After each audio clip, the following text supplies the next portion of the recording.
There's a land that cannot be defined by a single language, one religion, or one way of life. A nation that has been invaded, ruled, plundered, but never truly conquered. A civilization that has stood the test of time for over 5,000 years.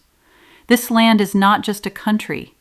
It is an idea, a vibration, a living story. This is India. And this is why the West can't defeat her. India is not a modern invention. It is a timeless presence. Before Europe had discovered paper, India had built universities. Before the English alphabet took shape, Indian sages were writing Upanishads that questioned the very nature of reality. This is not a land stitched together by war or conquest. It is a civilization born of wisdom, carried through generations, and alive in every street, every temple, every song. You see, most countries are built on history. India is built on memory. Empires have come and gone. Kings have ruled and vanished. But the spirit of India, that eternal flame, has never gone out. Alexander tried, the Mughals tried, the British tried, and they all achieved one thing. They became a part of India's story. Because India doesn't resist with anger, it responds with absorption. It doesn't erase invaders, it transforms them. Here, even the conqueror becomes the disciple. And yes, the British ruled, but they never ruled the Indian mind. India was colonized politically, but not spiritually. Even in chains, it taught the world how to walk free. India gave the world Gandhi, a man who shattered an empire not with weapons, but with silence, simplicity, and soul force. India didn't just fight for independence. It defined what freedom means. Other nations copied the West to grow.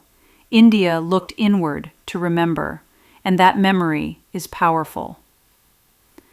This is the land that gave the world zero and infinity, that decoded the universe with Sanskrit verses, that performed surgeries when most of the world still feared blood. A land where science and spirituality never fought, they danced. And today, Indian minds are shaping the world. From Silicon Valley to Wall Street, from the laboratories of NASA to the halls of Oxford, Indians are not just participating, they're leading. Google, Microsoft, Adobe, IBM, Indian names guide them all. How do you defeat a people whose ideas have no borders? India's true power lies not in its army or economy, but in its intellect, its compassion, its ability to stay rooted while reaching for the stars. The West gave the world speed. India gave the world stillness, meditation, mindfulness, yoga, Ayurveda, born in Indian forests, now healing global hearts. While others seek control of the outer world, India teaches mastery of the inner world. And what about diversity? In a world that's divided by race, language, and borders, India thrives in multiplicity. 22 official languages, hundreds of dialects, all major religions of the world living side by side. And still, one flag, one anthem, one identity.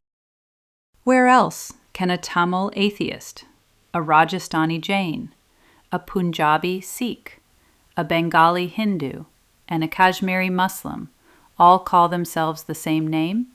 Indian. India doesn't fear difference. It celebrates it.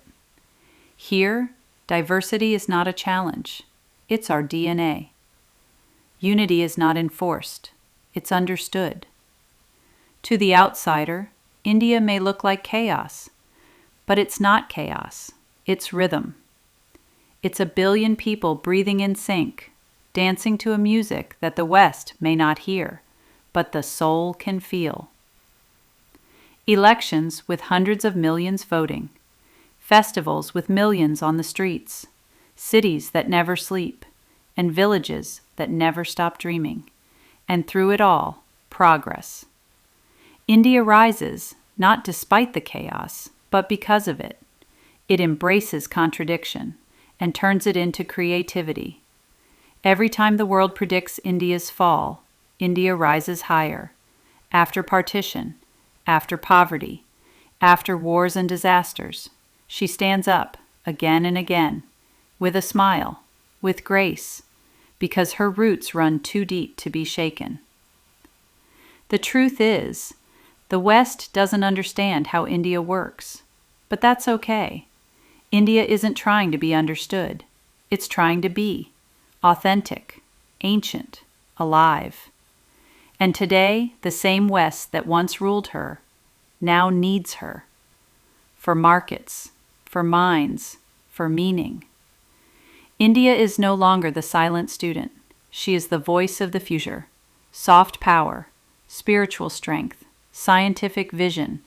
India carries all three. Not to dominate the world, but to inspire it. To remind the world of a deeper truth, that humanity is one, that peace is possible, that knowledge is sacred, and that true greatness doesn't come from ruling others. It comes from knowing yourself. India has never tried to conquer the world, and yet it lives in every corner of it. In every yoga studio in California, in every spice market in London, in every philosophical book in Paris, in every tech hub in Berlin, in every heart that seeks light, there is India. You can rule land. You can control wealth. You can even shape the media. But how do you conquer an idea? How do you defeat a civilization that never stopped dreaming? You don't. Because India was never in the game of winning or losing. India simply is, eternal, immortal, invincible. And that is why the West can never defeat her.